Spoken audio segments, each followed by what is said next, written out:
Good morning. So we've got a recap. Finally, it's been months since I've had a chance to play um, again, and we played Old School Essentials, the Chronicles of Joth campaigns. Todd, our GM, Dell playing a new character, David playing his main character. I would argue at this point, Lauren. John playing a new character, George the liar, spelled like the instrument, right? A bard. Myself as Quinlan, a thief who has had an opportunity to play in a session earlier before the long break. My thief, second level thief, and I think that's everybody. Correct? Okay. So I titled this Posse Vesta, uh, Vestige, Vestigium, uh, the posse, alluding to our party as we are all deputized by the sheriff. And as I said in the game last night, one is a deputy, multiple are a posse, so we're a posse, and vestigium means to track, footprints, trace. So in a way, we were told to go investigate. So I used a Latin title, so it's fun. Okay, where am I at? So unfortunately, I started the recording, and at some point when I shut a window or something, I paused the recording, and we missed like 10 minutes of the beginning of the session. So, and that 10 minutes was Todd describing how my character ends up in Blackfish Bay at the start of the session. So it wasn't live play. It was in a way a recap of what had happened with Quinlan and how my thief ends up in Shenanigans, a bar in Blackfish Bay. So I'm there with everybody else when the session gets started. So I think I noticed it wasn't ticking at some point and realized I missed about 12 minutes of session time. So unfortunately, it starts with Dell introducing us, and then suddenly there's a gap, and the gap unfortunately was an accident. Thank God I saw it and was able to see that it wasn't the time wasn't ticking up, and I went, what's going on there? So that was good. I have like three things on the screen, but I can only see one thing at once.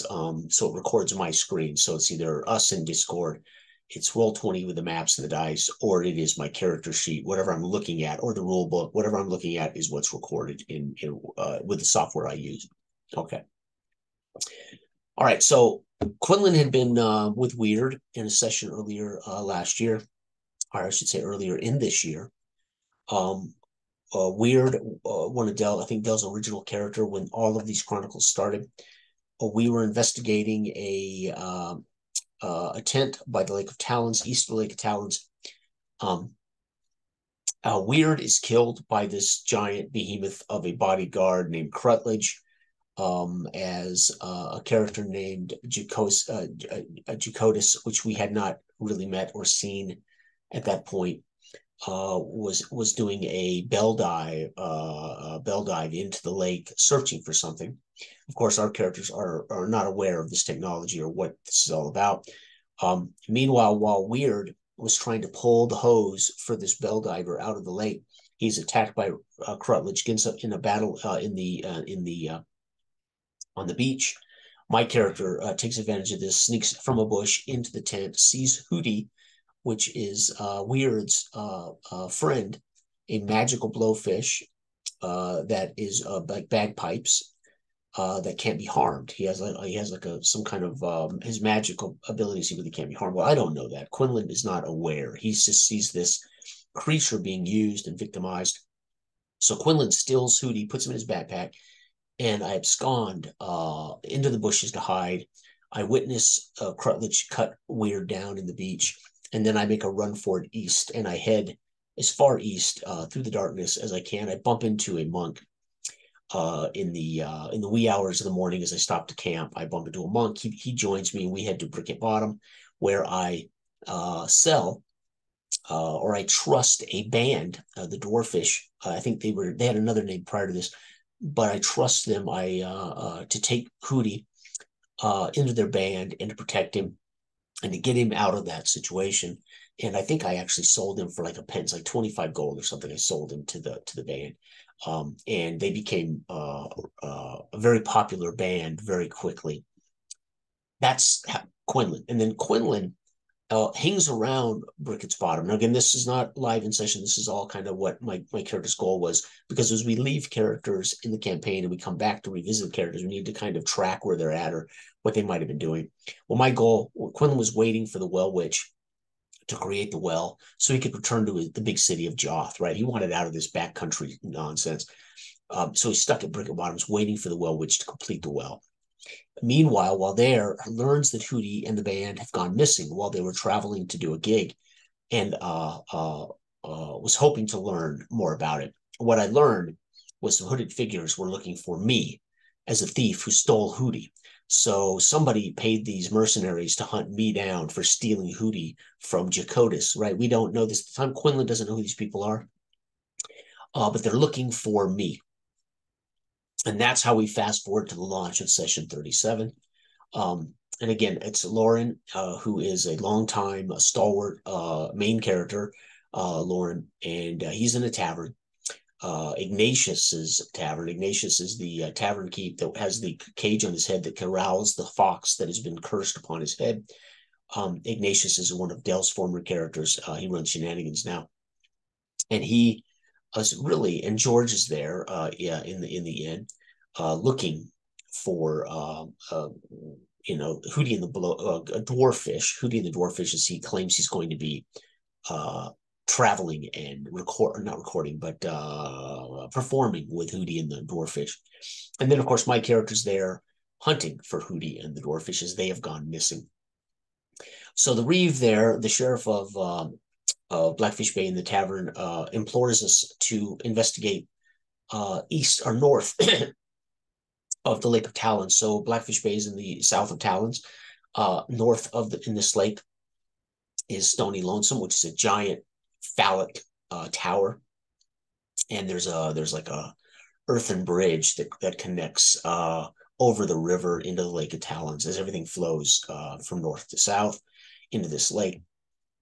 And he implores David, as David is deputized by the Reeve, to investigate this first. It's not important. This Hootie and the Dwarfish, who cares about a missing band, right? Well, Quinlan steps up and says, well, I am interested and I would help because I'm interested in, determining whether this wax that is encroaching down from the north and sending animals, that it might have something to do with Hootie and the Dwarfish missing. So I volunteer to aid, but I would prioritize the look for the band. The Reeve convinces us, no, more important that we determine what's going on at Stony Lonesome, the giant tower north of the lake. And so I'm deputized. George begrudgingly joins us, as he claims, as I introduced myself as the man who saved Hootie. And of course, George says, you're a liar. I've known Hootie longer than you. I saved Hootie. So Quinlan doesn't argue with him. He's like, okay, whatever. And so George, the liar, the bard, that's how he kind of gets involved in the conversation in the tavern. The point is, we all agree that we will do what the Reeve asks, and I'm able to negotiate quickly that he pays us for 2 weeks' work in advance, so we all get about 20 gold right then and there. And then we don't really provision up. We don't really do anything except go get Stallworth, who is Dell's halfling character. Trotter owns a ship, and the captain of that ship is Stallworth. And Trotter we don't know where Trotter's at, as Dell is playing a new character, which we haven't met yet. He's somewhere in the world. We have yet to meet Dell's new character. And we tell Stallworth that we are deputized and that we are without pay. We are going to use his boat, and you are going to take us to the north end to Stony Lonesome there at the base of Stony Lonesome on the beach. And so he does begrudgingly, as there's no profit in this, but he takes us in a couple hours across the lake safely. He leaves us there on the beach, and then he gets out of there pretty quick. And we spy a tent. Quinlan and company, we spy a tent up the hill just on the edge of the copse of trees. And Quinlan recognizes this is the same tent that had been at the east Lake of Talons where he saved Hootie, and he immediately is interested in this. Okay, these are the same guys or the same group, and maybe they've got Hootie again. So I sneak up to the tent while I leave the guys on the beach there safely, and I told them I'm going to investigate, and then I'll let them know if it's safe. I go up there to investigate. I don't see anybody. I peek my head in the tent, and I am surprised from behind on the opposite side of the tent. The guys can't see this. As he comes around the tent, they see him step in behind me. And in quick fashion, in about 15 seconds, Quinlan lay dead at the foot of this behemoth with a two-handed sword named Crutledge. This is the same giant man who murdered Weird on the beach. So Quinlan falls by the same sword as it cleaves Quinlan's skull in two, and Quinlan drops dead immediately. I then pull up another character I have in the world, a first level cleric, Sarah. She is a follower of the god Asgrim, the Allfather.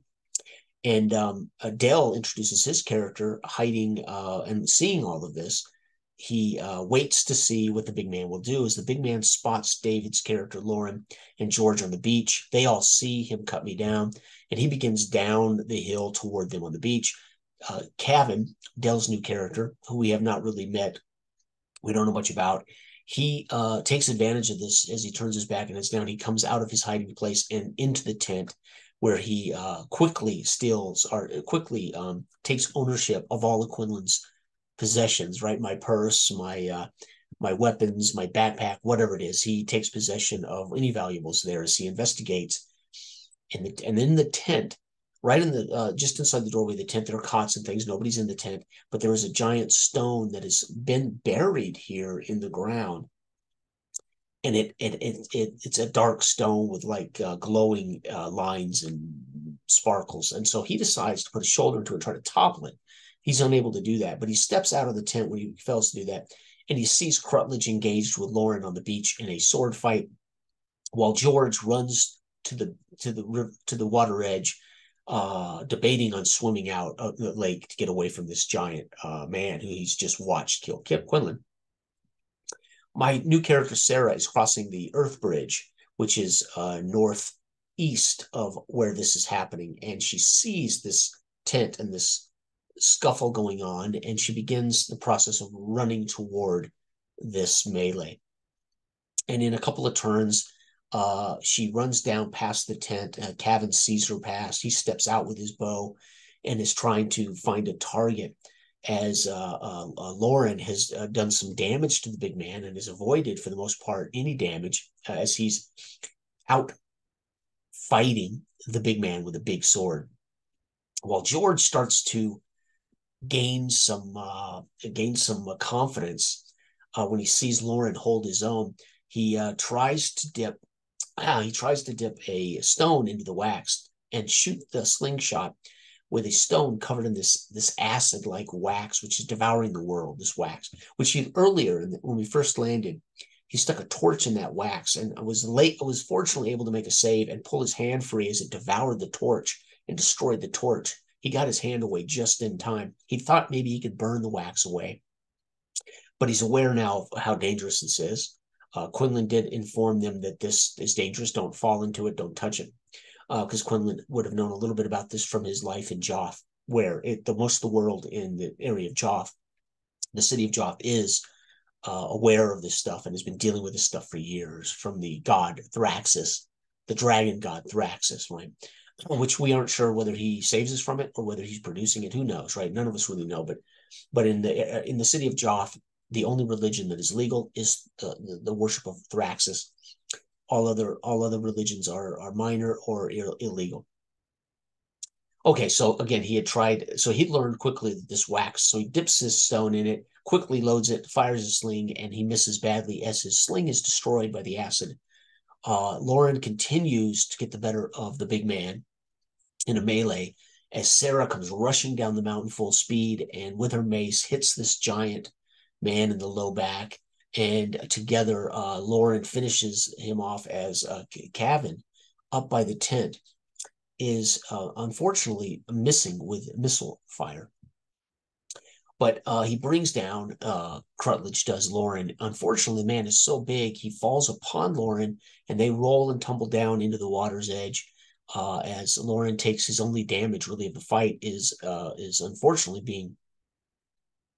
being tumbled by the mass of this giant man. Uh, Sarah, of course, and Lauren and George then uh, uh, uh, and Kevin are interrupted by this voice, and it is Jacotus, and Jacotus has a couple of mercenaries with him. We learn that two mercenaries are people we actually know. Gregor the Hunter, he is from Blackfish Bay, so we all know him. Quinlan would not know him. And Hildegard, she also everyone knows except Quinlan. Quinlan is dead, so it doesn't matter. But Sarah would know them, and we all know them as basically residents of Blackfish Bay. And they're there with this man, Jacotus, and they are working for Jacotus. And he invites us into the tent as he's going to make us an offer we cannot refuse. Sarah, of course, denies wanting to work for such a man who would employ a guy that murdered Quinlan in cold blood and attempted to murder Lauren. So she's not quick to like this Jacotus, but can't really ignore the invitation. So we all up to the tent. Sarah removes Quinlan's body, says a prayer to Asgrim over his body, and buries him with a rock burial, while Lauren and Cavan, Cavan, and George enter the tent where Jacotus makes an offer. And as Sarah returns, overhears the conversation as she enters the tent and hears him make us an offer that he's investigating a way to stop this wax, and ultimately is against the god of Thraxus, and instantly wins over my character, Sarah. Sarah, of course, is a follower of Asgrim, and certainly does not like the looks of this wax that has taken over the world. So Sarah is very quickly convinced, and she takes a knee and pledges to help him and work for Jacotus. So Sarah has taken up the mantle to work for Jacotus. And Lauren and George is very apprehensive as he's kind of needling this guy to get a little more information. He's not certain what this is all about. So George is, I would say, is very much on the edge of this deal. Kavnan, we have not heard anything from Dallas. His character is, he describes his character as about 98 pounds. He describes him as having one side of his body is malformed, under how would I say this? It is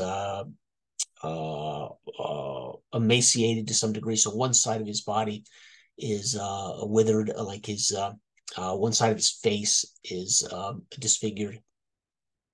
But his right side, I believe he said, was strong. Looks like he had been using that had been his primary source to get around and to function in the world. So he's got one side stronger than the other. His description certainly tells us that his charisma is probably really low, and that his not his strength, but that his dexterity is probably pretty bad. So Dell's description of the character tells me what his attributes are, which is great, right? Because Dell and I do the same thing, right? Whatever attributes tell us kind of inform how we play. Okay. And then there's Lauren, who is listening, but he has not yet agreed to this deal. We find the final statement Jacotus makes. We must start with the tower behind us. And unfortunately, though, occupying the tower is a group of goblins that must first be eradicated, must first be dealt with. And that's where we close the curtains, fade to black, and session 37 in the books. Again, I haven't played Joth, I don't think, since June 20th. I'm not certain if I've played anything since June 20th, due to a lot of things, right? Some travel, some family, and of course, illness. As a matter of fact, this morning I will be giving more blood. There are more blood tests to do, and an upcoming MRI. So again, it's we're still trying to determine what is exactly wrong with me. So I don't know. Great game, Todd. Again, what can I say? Love this. I love this game. OSC, Old School Essentials. I love old school D20.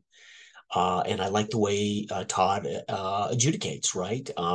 We don't follow the rules 100%, but we follow them as closely as possible. And his adjudication for things that make sense or that are not covered in the rules are right in line with all of us old school players who have done this our whole lives, right? We all share this thing, and if you've done it at all as kids or in the past, or you've grown up playing with a GM who did this or a DM who did this. Dell unfortunately didn't really get into the session until almost, I would say, almost 45 minutes in, maybe an hour in. Hard to say though. I can't, because I'm missing about 14 minutes of the beginning of the session. I don't know how long it really was before Dell's character was introduced, but it worked out. Sarah easily introduced. So I always try to have one character or a backup character ready to go. Sometimes I have to on the fly make a character. A matter of fact, I think Arig, who is my main character, who has seen the most sessions and has survived the longest for me. Arig was rolled up on the fly in one of our videos. You can see while they're still playing, I rolled him up and we rolled 20, and he's literally eights all the way down. It's like 8, 9, 9, 8, 8, 8, you know. And Arig has been my most successful character. And of course, my favorite character in these campaigns as the 17-year-old hothead who wanted revenge against the Grudge Guardian. So we've had some great times. Quinlan was probably my best character that I've ever rolled up in these campaigns. Quinlan had a lot of potential, but he's a thief, which means he doesn't have a whole lot of, he can only wear leather or no armor. And of course, it cannot use a shield. And of course, Quinlan is a thief, so he only gets 2d4 for hit points. I think I had 6 hit points, and he was killed in the first blow with his two-handed sword. 7 hit points, and bam. And I can't. So, I mean, for me, not only am I enjoying the game we've created, Dark Age of Man, and the style of gaming we're doing there with our Dark Age of Man games and Chronicles. This is about the only style of gaming I really want to do anymore, right? And I think that's always been true. I have, I've been on and off YouTube, and I have spent many years trying games myself as a GM, locally and online. I have enjoyed being in groups where we've tried and played all kinds of different games and all kinds of different IPs. And at this stage in my life, I know what I want to do, and I know how I want to do it. And I would like to make sure I do it with people who are like-minded, like Spirit. And luckily, I have that. But I really want to enjoy fantasy D20, either Moldvay, OSE, basic fantasy, sword and wizardry, whatever. I'm doing the thing as a player I really want to do. And probably in future, as a GM, what I'd like to do. I love Symbaroum. And we still have we still have some loose ends to clean up and to wrap up in our Symbaroum campaigns. But at some point, for me, I want to play a run, for the most part, either Moldvay, OSE, or basic fantasy, probably maybe sword wizardry, continual light, or something like that. I don't know, but that's where my heart lay. That's where 90% of my gaming over the last 15 years has been, locally and online, especially basic fantasy. And so I'll probably at some point want to return to basic fantasy as a GM over the long haul, or maybe enjoy it as a player a little bit too. And of course, our game, Dark Age of Man, which is for me a completely different experience as GM, 100% different experience for me as a GM. And as a player, it's a completely different experience. Although it doesn't look much different in the videos, the actual plays. It is different for me in how I approach description and narrative on both sides of the table. But when it comes to what I grew up doing and what I prefer at 53 now as an adult, educated, mature, to bring all of that to the game that most inspired us and lured us to this hobby, Dungeons and Dragons, for the most part. It is just that much better now at 53 for me. It's that much more enjoyable, despite what some would call flaws or warts. All of that to me is what makes it this quintessential experience, the old basic expert D&D, right? I can't speak to AD&D. I never GM'd AD&D, and I never really played AD&D except a handful of sessions. Maybe I think it was 3 with Jeff and Ted at his table. I think I played a couple of 3rd edition games, but that was all so much over my head at the time. It felt like a completely different game. And the way he did it for me was completely different. A lot of maps, a lot of minis, but he was fantastic DM. But that was my lone experience, I think, in AD&D, and it was good. But it was for me at that point in my life, I was 26, 27. I don't know how old I was. It was kind of beyond me at that point. So I was kind of rolling dice, and I had not seen books. I didn't own any books at that point. So that's been my experience. But so the more I do this, and the more I have tried and have enjoyed new games, the more I want to do this OSR D20, right? Even if it's Wild West, even if it's science fiction, White Star, the World War II game, all of them use the same OSR system, and they're all infinitely recognizable and doable.